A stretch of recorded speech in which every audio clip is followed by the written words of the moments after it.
Dahil tiwala ako sa ABS-CBN News. Ang mas pinagkakatiwalaan ng mas maraming Pilipino. ABS-CBN News and Current Affairs.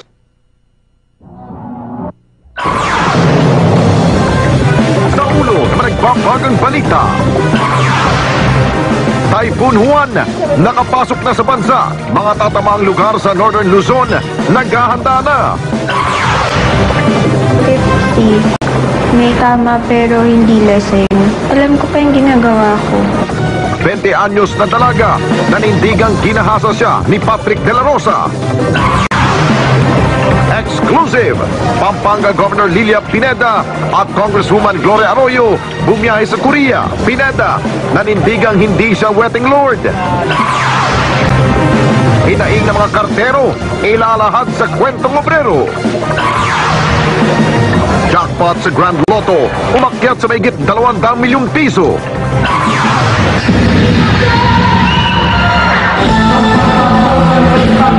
At pokwang nagmala Marilyn Monroe at Lady Gaga.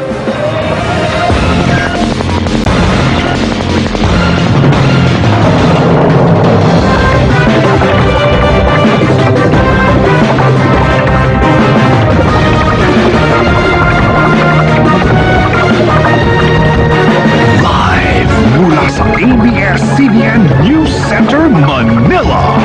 Ito ang TV Patrol Weekend!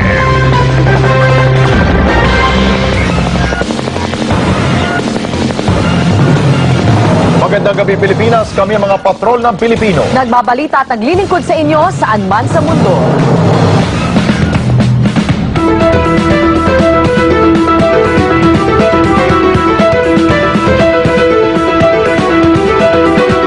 Kapamilya, bumuhos ang malakas sa ulan kaninang hapon sa Metro Manila at mga karatig lalawigan. Sa kabila nito, nilinaw ng Pag-asa na hindi pa ito ang bagsik ng Typhoon Juan, bagamat nakapasok na ito sa bansa kaninang umaga at inaasahang lalo pang lalakas.